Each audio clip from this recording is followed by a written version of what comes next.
You're listening to the uMentor talk show where we invite a panel of experts each week to hear about their incredible journey and career paths. Today, we're talking to Farwa Bayat and Ali Kaki. Farwa is a safety, health, and environmental lead at Unilever who protects people's well-being while going green. Ali is a hematology oncology fellow training to beat cancer one patient at a time. This week's show is brought to you by MindTech. I'm Fatima Al Sayed, your talk show host. Make sure to tune in every Saturday at 3 p.m. Eastern Standard Time. And remember, if you have any questions for the panelists, you can always leave them in the comment section on our YouTube channel. Farwa, how are you today? Hi, Sister Fatima. I'm doing well. How are you? I'm doing well, thank you. Now, you have an interesting mix in your career because you are protecting people while still protecting the environment. Can you tell us how you do that? Sure. So it's a little bit all over the place when it comes to safety, health, and environmental. It Mhm. covers a lot of different aspects of different businesses. So the first part of it is safety. People safety is what keeps a sustainable business going, regardless of what kind of business or what kind of company it is. So our job is to make sure that the office environment is safe, and we teach people how to keep safe. In their offices, outside of their offices, so that we're not that we make sure that people go home as safely as they come into the offices daily. But on top of that, we also work on our sustainability strategy to make sure that the business that we are running is not harming the environment. And so the products that we put out, the things that we create are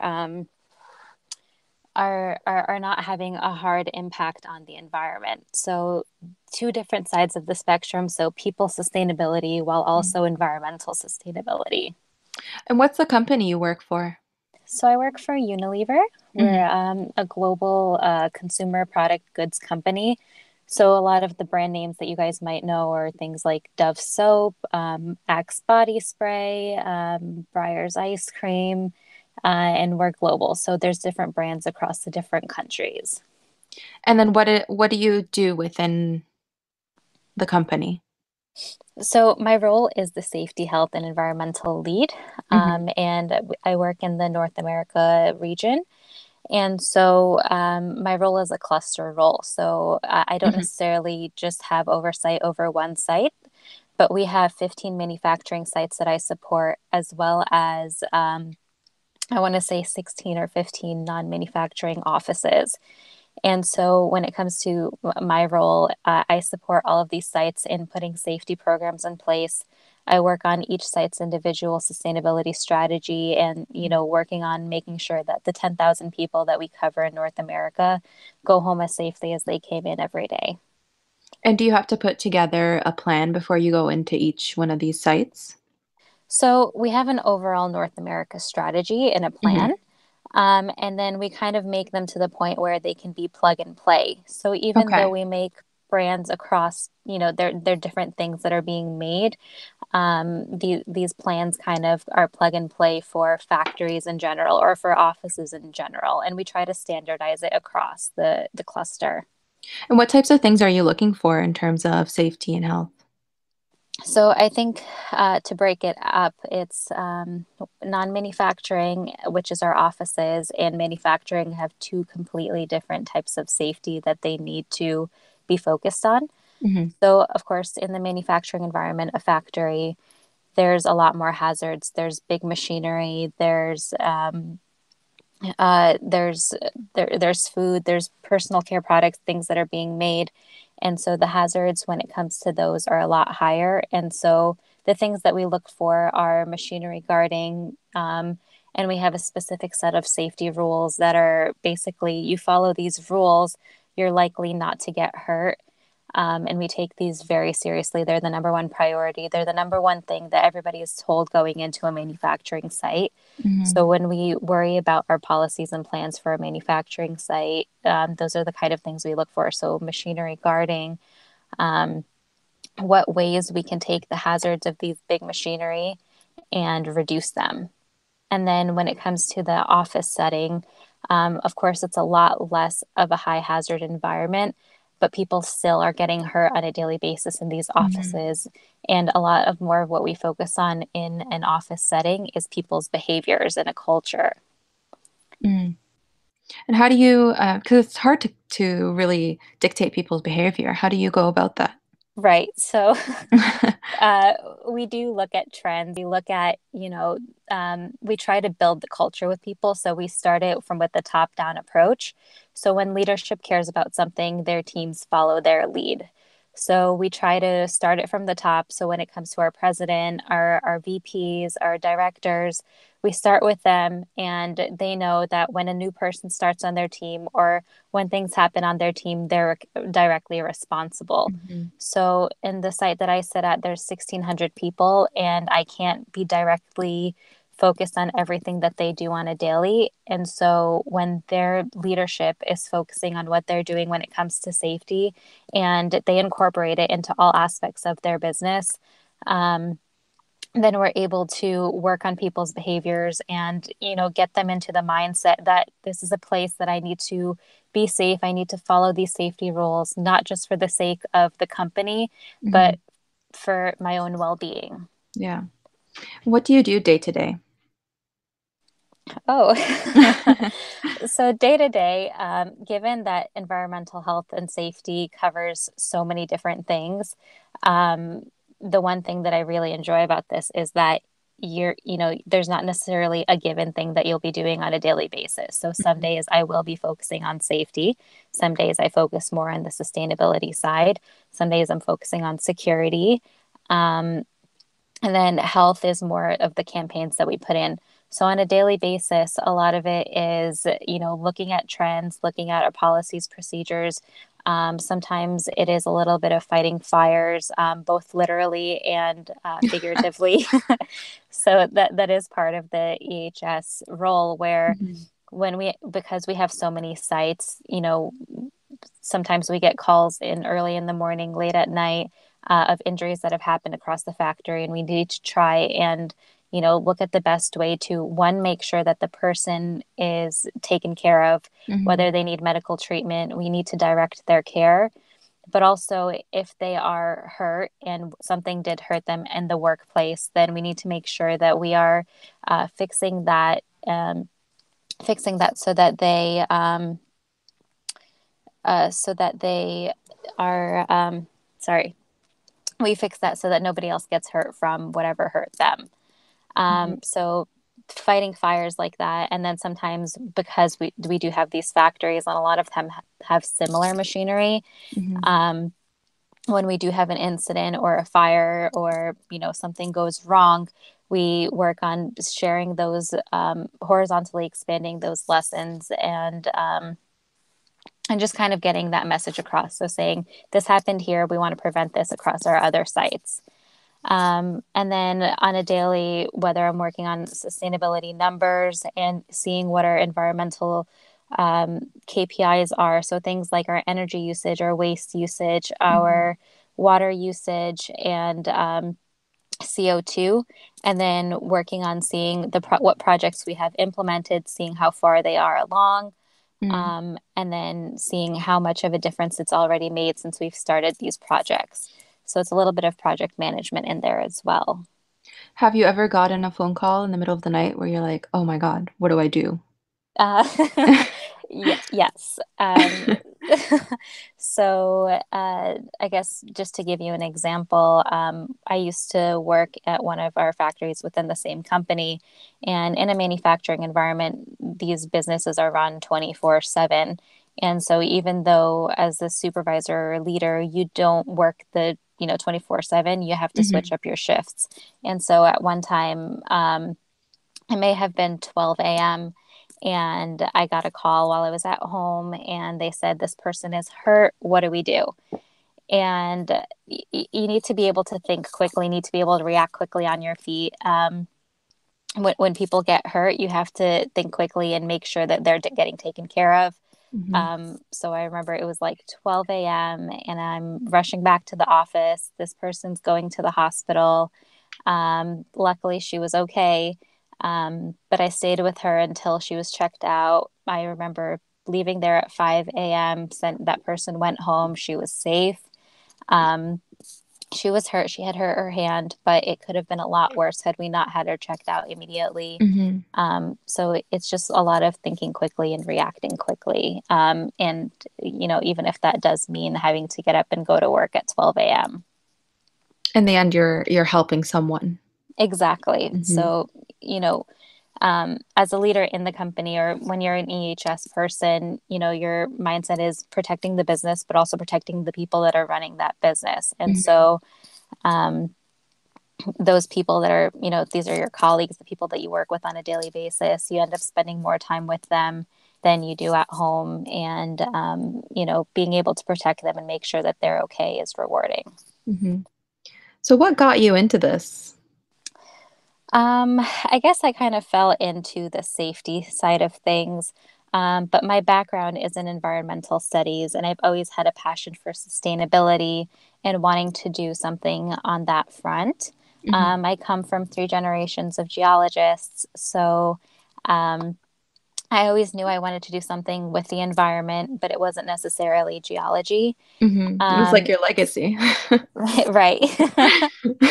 I know I did veer off the course a little bit, but Yeah. environmental is still what I love. Hmm. And so that's what I did in college. And then after college, I started out with a temp role in environmental health and safety. And while I did have the background in environmental and environmental policy, I was able to learn the occupational safety and the health side of it and find that it's just as rewarding to take care of people and make sure that they're okay as much Hmm. as it is trying to work and fix the environment or, at least prevent the business that I work for from harming the environment. And did you ever imagine that you'd be doing the job that you're doing today, or were you just interested in environmental studies? So, no, I would have not imagined that I would be doing the role that I do now. Hmm. Although I am very grateful to have kind of fallen into it. I didn't know environmental health and safety was an actual thing. Hmm. It's not talked about as much as widespread as the bigger career options. And coming from our background, the main career options were engineer, doctor, lawyer, and those are all amazing careers. It just not necessarily where my passion lied in. Hmm. And so I knew I wouldn't be something along those lines, but I'm grateful to have fallen into something where I still am doing what my passion is in with the environmental and sustainability side of things. And I've learned to love another aspect of that and the responsibility that comes with it. Hmm. What's the most difficult part of your job? Ooh, um, I think it's really being able to juggle so many things all at once. Hmm. So, there's a lot of multitasking that goes on. Um, when people get hurt, I take all of those incidents very seriously. Or if something happens and we have a spill at one of our sites and it adversely affects the environment, I take every single one of those. Um, I feel very directly responsible and Hmm. personal for them. So I think the hardest part is just, keep on keeping going even after you've had to fight 10 different fires. 10 different fires in a day or in a week. So I think it does get a little bit draining and it gets a little bit tough to keep on going and keep positive. Hmm. But at the end of the day, I think you just need to keep reminding yourself that, all of these people that are going home, even if one person does get hurt, it is too many, but that's one out of 10,000 at the end of the Yeah. day. And how do you implement, so once someone is hurt and you have to create a whole new, how do you implement it to go to every single site that you have? So, what we first do is when somebody gets hurt, we have to Mhm. fully investigate what happened, how it happened. Was it a behavior? Was it a condition that caused them to get hurt? And this is regardless of if it's an office or if it's a factory. We investigate everything thoroughly. And then we make sure, and I think this goes for anywhere that you work in environmental health and safety, it needs to be fully Mhm. investigated so you can understand why it's happened. And then, once you've come to a root cause, you take that root cause and assign actions to what caused that person to get hurt, whether it was bad behaviors, and we need to put out a campaign on, this is what happens when you don't think about safety, or if it was something that went wrong with the machinery, and Mhm. we found the root cause of that machine and why it had malfunctioned. We take that, check across all of our sites to see if they have the same type of machinery, the same type of progress or work that's being done, and we take it from there Mhm. and cascade it to every one of the leads there. So Okay. aside from just where, me working at the corporate level, Mhm. we have one individual who is in safety, health, and environmental at each of our sites as well. Okay. Have you always been interested in environment? So ever since high school, or was there something different? So, yeah, so I've always been interested in environment. I just didn't necessarily know what I wanted to do with it. I didn't Okay. know what my career options were. Mhm. Um, But I guess the first thing that really piqued my interest was back in high school. Um, and it had started out actually in fashion design class and working on an eco-friendly fashion design line. And Mhm. that's when I realized my passion for sustainability and environmental friendly work. Mm. That's cool. Yeah, it definitely piqued my interest at that time, and like I said, I would have never imagined to work in or that occupational health and safety was an actual thing. But I'm very glad that I did stumble upon it Mhm. and that I've made it my career. So, for people who are trying to get into environmental studies or a career similar to yours, what other career paths are there, or what things were you not aware of that you wish you would have known about? So, as you know, as I came into my final year of doing my environmental studies degree and looking at all of my career options, when Hmm. it comes to environmental, there's so many different paths that you can take. You can take the regulatory side and work for a government agency, things like EPA and OSHA, where they, they write the policies for the Clean Air Act, the Clean Water Act. So Hmm. there's the government side of things. They can work in they can work for nonprofits. There's a lot of nonprofits that are working on sustainability and improving, the way that we live on this planet. Hmm. So there's lots of nonprofit work. There's government agencies. There's a lot of private corporations that need people to work on the regulatory side of things. Um, and this is just gearing more towards the environmental side, not necessarily Yeah. the safety, but there's so many different career paths, whether you go into just sustainability or you go into environmental and sustainability. So sustainability ends up being more in the communication side and talking about what programs and plans are in place for Hmm. sustainability. But then the environmental side is actually implementing those procedures, implementing those plans, those projects to reduce the environmental footprint. Hmm. So, lots of different corporations are getting into sustainability. So lots of different career options are opening up on that spectrum. Um, Are there a lot of internships available? Yes. So I think any company, even like a lot of the time, the bigger ones, but any company is always looking for whether it's EHS, so environmental health and safety, or it's Hmm. just the environmental or sustainability. A lot of things are opening up. So internships, co-ops, temporals. I think, whoever's looking into starting in the environmental career path, Hmm. there's a lot of different options that open up every day for them. Where does your passion for the environment come from? So I guess to relay it back to religion, the reason I Hmm. love the environment is because I believe that we've been so generously granted this earth and everything on it for our use by Allah. And I feel that we do not. we take it for granted, and the way that Mhm. we treat this earth, the way that we treat everything that comes on it is wrong. And it's just a way to, working on the environmental side of things. I feel like it's just one thing that I can do to give back and make sure that Mhm. we're preserving this beautiful gift of this earth that we've been giving. And is it tough to be because your role is a very big and visible role, in the company. So is it tough to be the lead of the sites? So I guess, you know, I, it's already an obstacle being a woman in the Mhm. workforce. And then on top of that, being a Muslim hijabi woman in the Mhm. workforce, and then being in such a visible role, I find it to be, it does get difficult. And there's days where, the people who have led this career path and the people that are in this career path a lot of the times are the older American males. Mhm.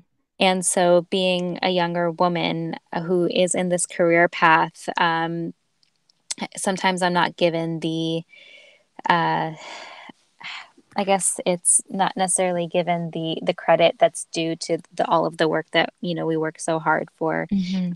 But we keep pushing at it every day, and hopefully, these stigmas will change. Mhm. And we just have to remember not to let what the old ways of the workforce were to Yeah. to hold it over us as they are now. And times are changing now. It's not we're not Oh, always gonna be living in that time. oh, for sure. And I think they've already changed a lot, which has really helped me Mhm. get to where I am right now. And we can only continue to work hard and show that we're just as value added, if not even more. Yeah.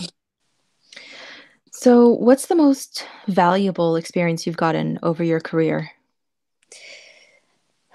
The most valuable experience, I think that just tying it back to, overall in environmental health and safety, the most valuable experience I got was working in a manufacturing environment. Mhm. While it was high stress, lots going on, working in an area where, in factory environments, it's a lot of blue collar and white collar. So learning how to work with, factory people, Mhm. um, I think, it's long hours. And I think that was the most beneficial experience I've had because one, I have such an appreciation for, where all of our products come from, how they're all made, but also the people that do these jobs. There's a million and one things that go into making these products. And I've learned so much on the engineering side, on the regulatory side, and how much goes into it. And while it was difficult, I think that experience has really allowed me to learn and thrive in the EHS role. Um, Mainly because you know the ins and outs of it. And that Mhm. experience, I don't think that you can get from anywhere else outside of the manufacturing facility when it comes to EHS. Okay. And what's the hardest thing you've been called to overlook and take care of? Um, so what I had just started with the company, and they actually asked me to close a factory that we had in our Georgia in Georgia. Mhm. Um, so I think that was the hardest thing. So being right out of college, I was asked to go close this factory where 250 people were working. I had to tell all of these people that, they had lost their jobs, that we were going to Wow. move production to somewhere else. Mhm. I had to work with the government agencies to close out and, make sure that we're compliant and, working with what we're doing with ammonia and everything like that. Mhm. Um, so while it was difficult, I think that experience is going to help me throughout my career, regardless of where I go, because I learned so much and all Mhm. of the odds and ends of the business from that. Yeah. And does it get hard to sort of not having those set hours, is it hard to balance your own personal life? So while it does get difficult to have a good work-life balance, given that we're necessarily on call, 24/7, and you're not Mhm. necessarily going to be called at all times of the night or during the weekends, but just knowing that is an option. Mhm. It does get tough, but I think that it's definitely worth, it's I don't find it to be too difficult to be able to do what I need to do for my personal life, but also be able to thrive in my career. Um, and I think that one, the company that I work for has allowed me to do that, but also I think that my work ethic in general has allowed me to balance both. Mm. And if someone is interested in the environmental or occupational safety, what advice would you give them? Um, one, I guess I would say, just work hard at it and Mhm, it will be rewarding. But two, take those, there's lots of internships. Keep your mind open for working in a manufacturing site.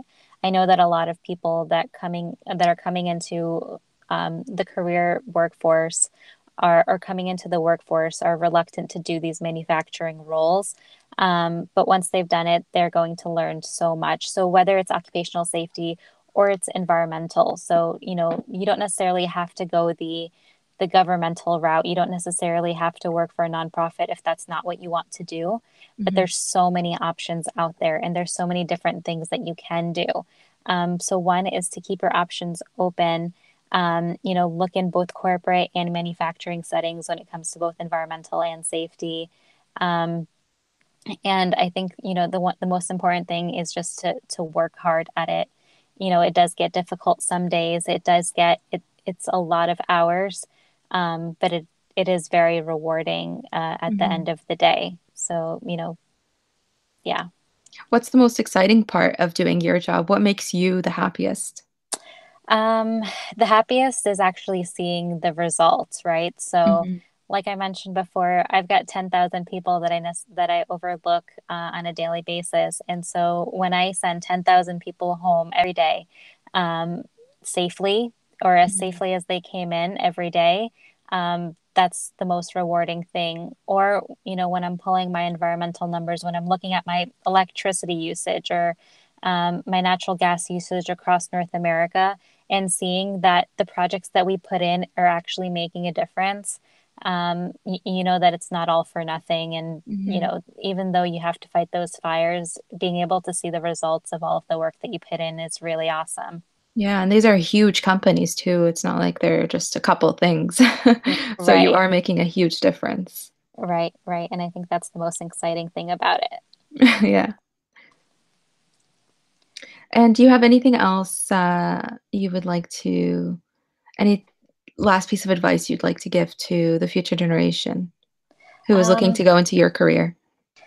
So I guess it's just one, even if you're not necessarily looking into environmental health and safety, or maybe you are, it is a real thing. Mhm. It's rewarding It's when up you and do coming, but it's real. it. Absolutely. So it's a real thing. You don't necessarily have to go to the career path that, is lined out for you or that people say are, there's three career paths that you can choose from. There's a Mhm. lot of different ways to be successful and still enjoy and love what you do.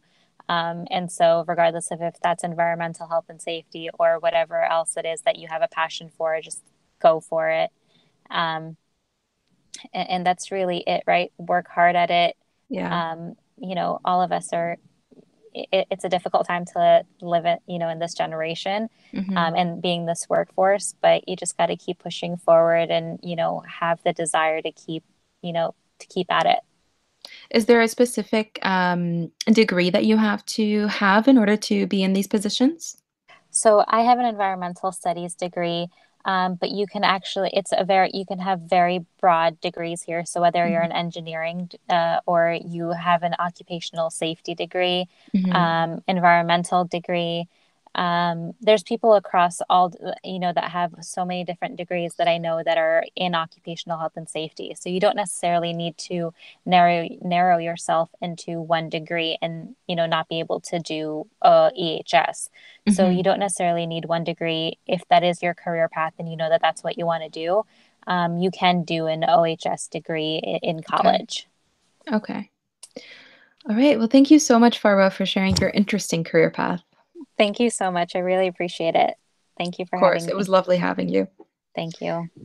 Now, before we get to Ellie, just a reminder about the Umoja Soccer Academy session. We currently only have one spot left, or several spots left actually, in New Jersey. So if you'd like to join, please reach out to us at info@umojaaoutreach.org.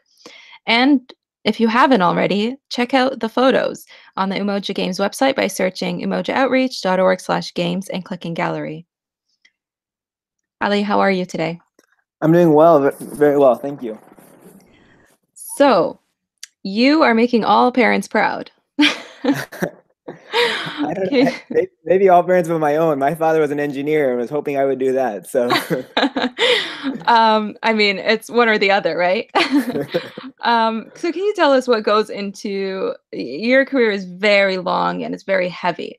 So let's start off with what you are doing right now. yeah, so right now I'm a hematology oncology fellow at the University of Washington in the Fred Hutchinson Cancer Research Center in Seattle, Washington. This is sort of training after you're done your medical school and residency, and it's a training to become a specialized physician within the care of cancer patients and blood disorders. The training program is 3 years and consists of half the time doing clinical training and the other half of the time doing research training, with the eventual goal to train myself and my colleagues in my program to be academic physicians who can research and progress the field of cancer while also taking care of patients. Okay. So now when you were applying to get into the medical field, where you is this what you always wanted to do? No, far from. I think that I've had somewhat of a circuitous road. Mhm. You know, back in high school, I think I was always good at the sciences, but I was always more almost attracted to the social sciences just because they were a bit more difficult for me. And so when I was applying to college, I thought I was going to be an economics or history major and had aspirations to be a lawyer and to be a politician. Mhm. And so I actually went to a small liberal arts college in Minnesota called Carleton College. Okay. Um, and yeah, so that's where I started. Interesting. And obviously you didn't continue with that. So what drew you to the medical field? Yeah, so I think I was a chemistry major in college, and at the time when I finished college, I thought I was going to be a scientist. In college I got very attracted and interested in organic chemistry and making molecules and actually learning about the chemistry of the human body. But we used to joke in my college that people who were good at science became PhDs, and people who were bad at science or didn't know what they wanted to do, they became doctors. And so I was like, oh, I think I'm good at science, so I should become a scientist. Mhm. But it was so I actually took a job. I was at the same time I was insecure about committing myself to a PhD program that was going to be a 5 or 6 year commitment. And so I took a job actually, which I thought was going to be a great first job out of college. I thought it was actually what I called my dream job at the time, where I was working at a company called Gilead Sciences in the Bay Area in California, um, where I was doing enzyme chemistry and working on sort of looking at how molecules are made and how they work Mhm. on enzymes to treat HIV. And it was during that time at that company where I sort of got exposure to other physicians at the company, some of whom were scientists, but also had an Mm. MD, as well as some friends I met socially in California who were Yeah. physicians, and that's when I sort of first seriously considered the field of medicine. Okay. And like you said, you've always been interested in sciences and all of that. So you worked for 10 years at a company. No, so I What? worked I worked for just 2 years at the company. Okay. Yeah, yeah. Okay. And then so I finished. I left This that was company over 10 years ago. over 10 years ago. Okay, Correct. okay. Yeah, yeah. All So I right. was working at that company. I finished college in Mhm. 2007 and started that job at that time, and then worked at that Mhm. company until 2009. Um, so started that company 10 years ago, and Yeah. yeah, yeah. Okay. And so let's start with your med school um, career, because this is a whole career within itself. Um, what did you, how did you get in? What Yeah, did you so do? medical school, is probably the hardest part about medical school is the getting in and then the early Mhm. tests early in medical school. And so for me, you know, I was a chemistry major, but because I wasn't thinking about going into medicine, I actually didn't do all the prerequisites to actually for medical school, and I actually had taken Oh, okay. classes in community college while I was working to make sure I had all the classes I needed. That's interesting because a lot of people think that you have to be a bio major, you have to be a specific major in university or college to apply for med school. Exactly, and I think there's even med schools now that I used to work in the admissions committee at my medical school, and we at our medical school we would be attracted to people who are not actually science majors, who are actually an Hmm. English major or a social science major, and really the big thing is that there's just a certain number of courses you have to take to actually uh, meet the prerequisites for medical school, but the actual major does not matter. Okay.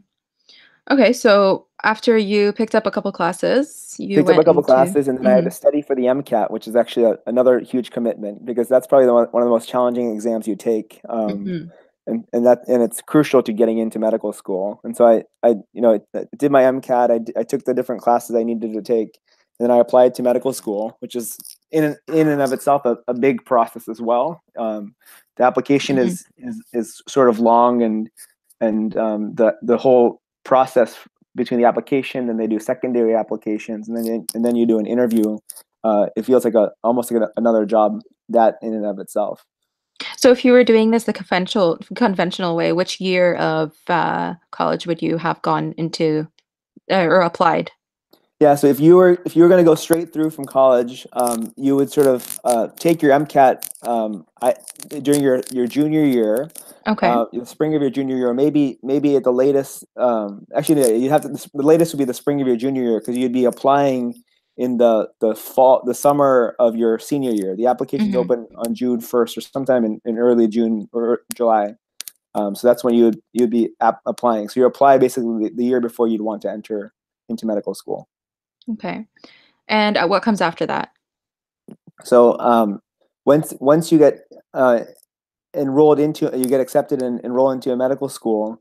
The medical school is designed so the first 2 years of school are your preclinical years, and some schools are changing now, making it a year and a half. But in general, like that time, you're sort of in the classroom, um, in the learning intensely everything you need to know about the human body, Hmm. as well as sort of disease. And then at the end of that 2 year period of time, you take your step one board exam, which is the first of a series of board exams, and probably the second most important exam, I say, in the entire medical training after the MCAT, because it sort of weighs heavily into where your options are for postgraduate training. Okay. And it sounds like a very grueling process. Um, After this, you start your training. Yeah. So Um, then after your step one board exam, you do your yeah. third and fourth year of medical school, Okay. and during that time, you're in the hospital or in the clinics, actually for the first time seeing patients Hmm. and doing what you thought you were doing. You were setting out to do in the Hmm. beginning. So when did you start med school? So I started medical school in 2009. Hmm. Um, and so yeah, so I did my preclinical years, and I started doing clinical rotations in 2011. Hmm. um, and then graduated from medical school in 2013, and I'm Okay. still in training in 2018. I mean, you're almost there. Almost there. Yeah, yeah, yes, yeah. Was it hard choosing what you wanted to specialize in? I've always had trouble making decisions about my career, and so I similarly, in the same way that I thought I was going to be a politician someday or a chemist, when I Hmm. had to decide on a field. So the way the third year of medical school is arranged is there's core rotations that you do in sort of the core sort of fields within medicine. So that's psychiatry, Hmm. OBGYN, internal medicine or adult medicine, pediatrics, family medicine, and surgery. Okay. And then during your fourth year, you get to tailor your sort of rotations a little bit to sort of to focus more on the field that you want to apply to while you're applying to your residency or your postgraduate training. Hmm. When I finished my third year, I always thought I was going to be a internal medicine physician, someone who thinks more about treating patients with medicine as opposed to surgery. But I actually really enjoyed my surgical rotations in my third year and thought very hard about whether I wanted to be a surgeon or not. Yeah. But then eventually, during my fourth year, decided that I wanted to do internal medicine, so I applied to that residency program. So what made you choose that over surgery? Yeah, I think that for me, I was really drawn to the idea of surgery more than I think the practice of surgery. And what I mean by Okay. that is that I've never been someone who has been good with my hands necessarily, or thought that that's what I wanted to do, and that's why I Mhm. never thought about it seriously before. When you're doing surgical rotations, working with expert surgeons, and you get to see that the way the impact you can make on people's lives with the surgery, for whatever purpose, you just it's a really attractive career path. Mhm. But for being further removed from that rotation and with some deeper reflection, I realized that would not be something that would be a good fit for me. And I think from the beginning, you've been really interested in research, so that's where that might stem from. Yes, yeah, Uh, and especially in research and pharmaceuticals, and so I think that, yeah. and that's sort of eventually what led me to an interest in cancer as well. Mhm. So can you tell us a bit about what it is you're doing now? Like, what kind of work do you do? Yeah, so I'm finishing up the 18-month period of my time where I'm doing rotation. So the way Mhm. what I do right now is that each calendar month I'm at a different site. We have 3 or 4 different sites that are as part of our institution where I'm seeing patients, either in the hospital for new consultations for either disorders of their blood, Mhm. or new diagnosis or complications of a diagnosis of cancer. Um, and then so or some months, like this month right now, I'm actually in the clinics. I'm seeing patients through in different clinics with different supervising physicians, every half day, and so get to see patients with various disorders. Right now I'm doing GI and GU, or gastrointestinal and genitourinary cancers. So I'm seeing Mhm. patients who have prostate cancer, bladder cancer, colon cancer, pancreas cancer, and some patients are new, some patients are follow up, and sort of checking on them, coming up with plans for their chemotherapy or for Mhm. the treatment plans more generally. Starting in January, I'll be starting the research component of my training, Mhm. and so that's when as a fellow, you have the opportunity of doing either lab-based research or clinical research. And whereas when I first got into all this stuff, I thought I was going to be a lab-based scientist. The more and more I've done clinical medicine, I've been drawn more and more to clinical research, and so my plans are to be doing clinical epidemiology research, as well as maybe doing some clinical trial design and trying to enroll patients in clinical trials. Is it hard, um, like, being in that role? I think that in I'm not sure exactly what you're asking as being hard, but I think that Like, is it hard, being in the role of seeing people who are, oh at the end of their life, yeah people who, let's say, you could have the means to help, but they're not maybe their lifetime yeah isn't, you know what I mean? yeah I actually really enjoy it. I think that it's kind of in the entire one of the blessings of the field of medicine is that people will come to you and share with you some of the things that make them most vulnerable, right? And Mm, that's a very powerful feeling to be able to get to meet people at that phase of life. mhm, And specifically with sort of terminal diseases like many cancers, it can be it can be challenging, but I think that it can also be very rewarding because you can sort of um, we have medicines that can help some people, so it's nice to see those success stories. And then mhm, at the same time, I think that it's also very refreshing to meet people who have that perspective of a life perspective with a terminal illness, because it yeah, changes the way that they live their life. And I think that I really enjoy those sort of conversations about what's most important in my life, and how I want to prioritize that. mhm, There are days, like I've had a couple of weeks this week where I'm meeting patients um, who have young kids at home, or and yeah, have severe terminal illnesses that are not easy. I on a couple of days ago, I have a 37-year-old patient right now who's got a bad cancer, and I spent an hour with him at the end of my day just to sit and talk to him, because you know he's gonna die shortly here, and mhm, it's really painful to see that, and all I can do is give him my time. So sometimes you have your success stories, and then you have the patients who are more challenging, but yeah, even then there's something you can learn from every one of them. That's what mhm. the most rewarding thing is. But it's like you have to be on the go all the time. Where do you find the time to just sit and take a moment to pause and talk to these patients? Yeah, I think probably that's the hardest part about this, is that the there's always more patients, right? And so like, Mhm. I think that, I remember in residency, one thing that I would always wrestle with is that, there could be a patient I was taking care of in the hospital, who, may have even been sort of on comfort care in the last, hours or days of his life, and he might die, and I might be called to pronounce his death, and then I Mhm. spend a minute doing that, or whatever, however much time is required, Yeah. and then I need to, it might be 8 a.m. still, and I have another, 8 hour, 9 hour, 10 hours in the hospital where I have to take care of every other patient, and so Yeah. so it really takes some time to find ways, find support, find some practices, creating ways that you're able to sort of, process that quickly and then move on and take care of the other patients that you need to take care of. Mhm. And I think that's one of the things that's the most difficult part about being a physician in general is not just in that setting, but in settings in general, is that there's always more patients. And so trying to find that balance of taking care of yourself, while Mhm. also doing a good job taking care of your patients. It's a very glorified career too, which is, it's understandable because it's a very tough career as well. And people who are just thinking of going into this because, let's say, their parents are telling them you should be a doctor, what advice do you give them? Yeah, I think that it's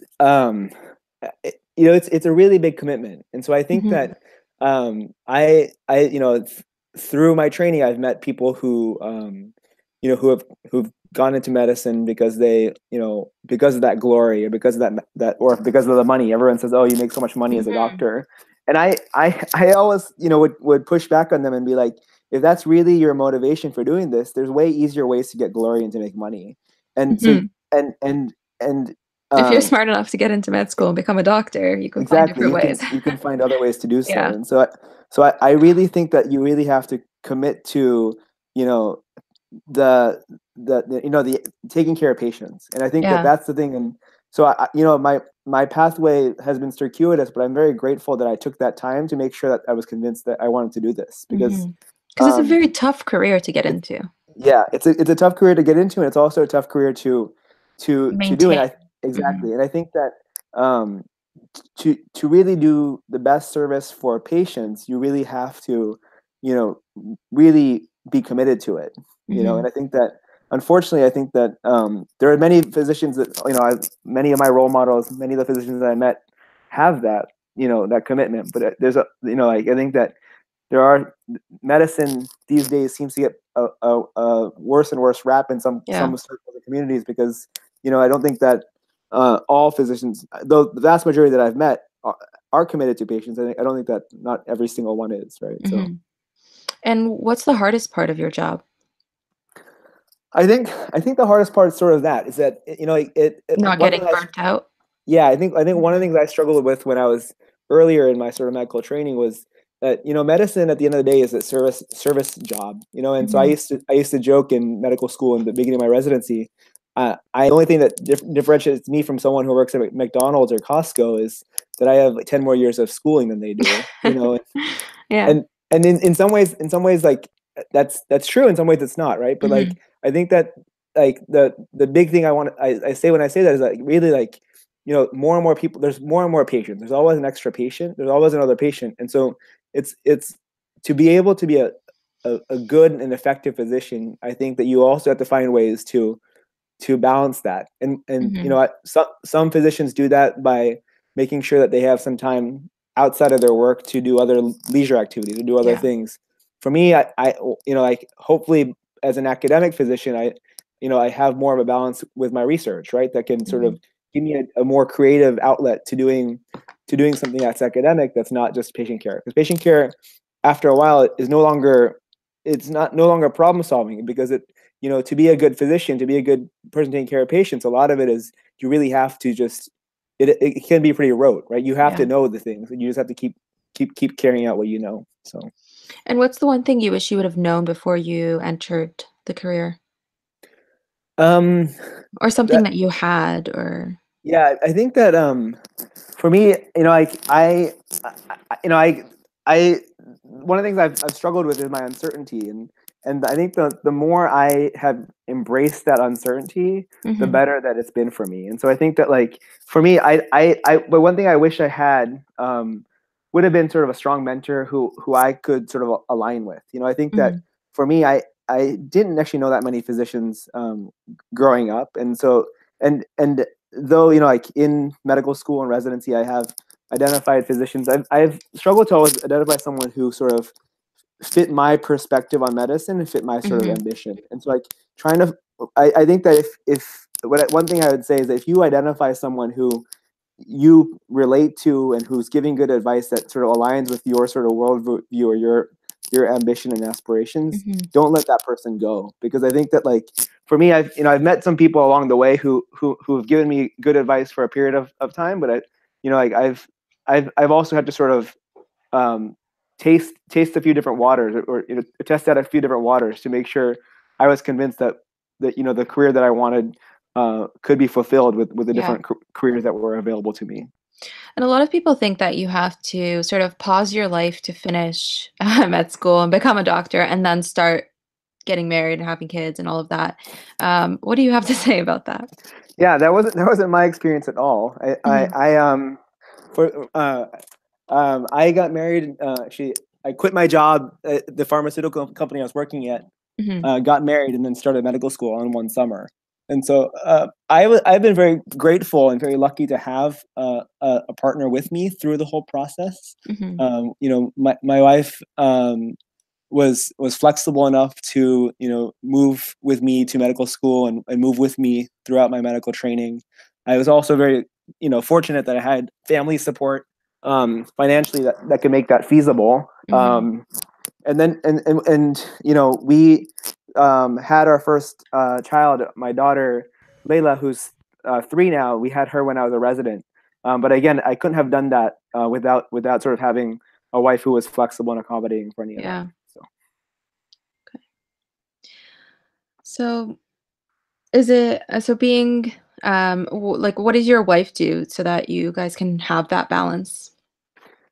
yeah, so she when I was in medical school, she did her master's in accounting, and then she became a CPA. So we were both, we were like the classic DINK, the double income, no kids, Mhm. early in our careers, and that that was a way for us to both get our lives started together. And then since we've had our children, she's actually been at home with them, which I'm grateful for her for being flexible enough Mhm. to accommodate that. Okay. What are your aspirations moving forward? Well, I hope that I can find ways to continue to take care of patients effectively, and Mhm. also move forward the field of cancer. And the particular interest of mine right now is genitourinary cancers. I'm interested in Mhm. prostate and bladder cancer, and trying to move those fields forward. There's been some breakthroughs. But I think that biology and life sciences move slowly, and I think that in general, there's a lot in the media these days about miracles and cures of cancer, and I think we're Mhm. far from anything like that. And I think that in it's really a slow process and a slow evolution, and we're making progress. But I think it happens slowly. So I Mhm. hope that I can sort of participate in that sort of progress forward. Hopefully you can. Um, and the work you're working on now, how long do you feel that research will take? Yeah, so I mean, I this last summer, wrote a clinical trial protocol Mhm. that for patients with bladder cancer, and to give you a sense of that, the trial protocol we wrote is for to recruit 15 to 17 patients. Mhm. It probably won't be open to start recruiting patients until about next summer of 2019, and we'll probably take Mhm. another 2 years to get the patients enrolled, and probably another 2 years after that before we have any Mhm. results. And so that's how slow science, clinical science goes. So Mhm. it's a really 'Cause it's people's lives that you have to be exactly. really sure. Exactly, yeah. And Mhm. so when you're testing new medications and actually trying to confirm that they really work, right, you need to sort of, give someone a medication, and then actually make sure that you have outcomes that you can measure that are meaningful. There's Mhm. oftentimes in science we can measure things sooner that might suggest something or the other. But I always tell my patients, as your cancer doctor, I'm interested in giving people medicines that will either make them feel better or help them live longer. And Mm-hmm. to really prove that, it takes a long time, and it takes a lot of thought about making sure you design something thoughtfully to make sure you can actually confirm that that actually happens. Yeah. And one thing that I would feel would be hard, let's say for me to get into the career, would be just thinking of someone dying in the morning and then you have to go to the next shift. How do you deal with a patient's death in that moment? Yeah, one thing that I implemented into my practice early in my training, which I'm very grateful that I did this, is that Mm-hmm. when as a physician, when you're pronouncing someone's death, you have to do a 1 minute physical exam where you listen to their heart and lungs and examine them for a full 60 seconds, which While um, they're dead. while they're dead, yeah, which is Yeah. actually kind of a very uncomfortable thing almost, because it's Mm-hmm. so, like, especially if you've taken care of that patient before, because you look at that patient who was previously alive, and I have memories of taking care of that person, then now I have to see them in a state where they're no longer communicating, they're not no Mm-hmm. longer breathing, right? And I have to examine them.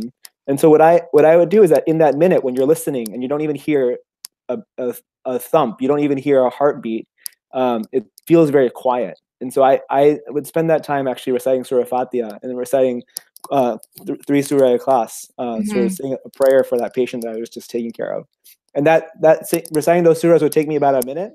And so Mm-hmm. it was a good sort of measure of my time, but it was also gave me a time to sort of recenter myself, Yeah. think about that patient, and send a prayer for them. So, Mm-hmm. And help you deal with what you just witnessed as well. exactly, Yeah. yeah. Because I feel like someone would, after a while, if you, um, or maybe I'm wrong, if you don't have faith, maybe it could be, I don't know. Yeah, I think even people who don't have faith in organized sense it Hmm. can still can still weigh on you, and Yeah. so making sure you find a way to sort of process that. Everyone finds their own way. Exactly, Yeah. exactly, yeah. Okay. And then the other thing I've done, sort of, which is the uh, not as not as good a story as the recitation of a prayer, is like Hmm. I sometimes you just have to make sure you take care of yourself, and for me sometimes I would sort of have to just watch a lot of trashy TV, when I come home, right? So like, like, because like you just want to turn off, Yeah. and let yourself, not have to think about anything. And so like or watch, feel good shows to make Hmm. remind you that most of the world is a is happy stories and not sad stories. So, what's the most accurate medical show there is out there today? Out there, I don't the ones that I've really watched are mostly just Scrubs, and now I've been watching a little bit of The Resident, which is actually a pretty Hmm. terrible show and not very accurate. I really like Scrubs. I didn't watch any of the ER or Grey's Anatomy, so I really can't comment on Oh, any okay. of those kind of shows. Yeah. Because there's a doctor on YouTube who does comment on all of those, and it's like a huge Oh, question now. People would just want to know what's the most accurate way. yeah, I think that I mean, they're all glorified, right? I think that, Yeah. like, the thing that especially would always drive me crazy is that in all those shows, people who get CPR walk out of the hospital, when in reality, like, anyone who gets CPR in the hospital, I think the chances of you leaving the hospital is 50% at best, and maybe as low as 10%, right? So Mm. like, you actually die and are brought back to life, the chances of you actually having meaningful recovery is not very high. And so, I think that sometimes, and I focus that one specifically because it sort of does a disservice to our patients, because when I'm Hmm. having a conversation with a patient who who might be very sick and may not benefit from a CPR and sort of that sort of level of aggressive care, their image of what that entails is very different than what it actually does. And so um, So those, if those you, those TV shows can actually make it yeah. more complicated for us to have those kind of conversations. So if you're interested in the med field because of a TV show, you should go shadow someone instead to see the Yes. reality. And I think in general, if you're interested in medicine, Hmm. one thing I did not do much, and thought was kind of silly when I was going through this early in my career, but think I would highly recommend is making sure you spend a lot of time shadowing and really convincing yourself that you could do what a doctor does, and Yeah. not just what a medical student does or what a resident does, but actually what a physician does. Like, if you're a physician in private practice, you're seeing patients, Hmm. 4 to 5, sort of 8 to 9 half days of the week, right? So like Yeah. maybe you'll have one half day to do other stuff, but like otherwise you're spending most of your time, seeing patients, 10, 15 patients each half day. And so you have to be ready to do that.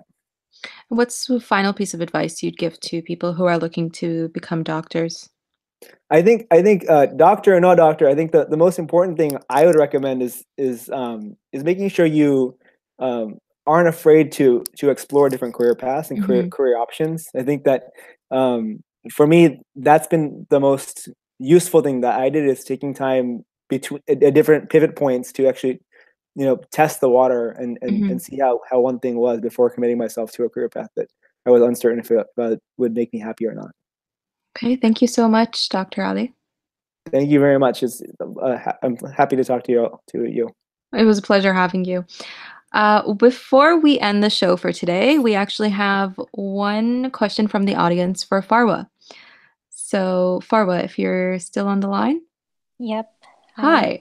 Have you ever been threatened by any stakeholders to lie or bend the rules to save costs? Oh, so no, never threatened or anything like that. But one of the biggest things that we do need to do is to save costs, and sometimes it gets into a little bit of an ethical conundrum when we're trying to push an injury to not be a recorded injury on the books.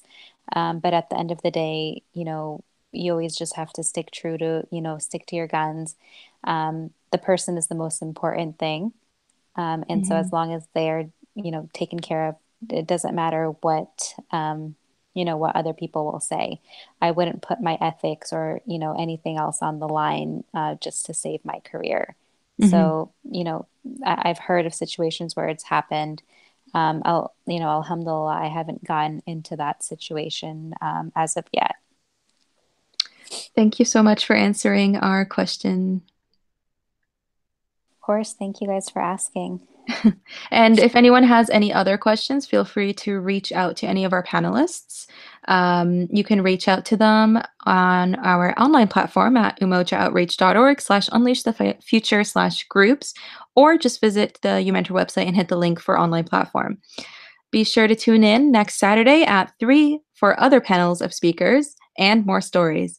Thank you for listening to our panel today on YouTube Live, and you can always catch up on our previous shows on SoundCloud or on our iTunes podcast.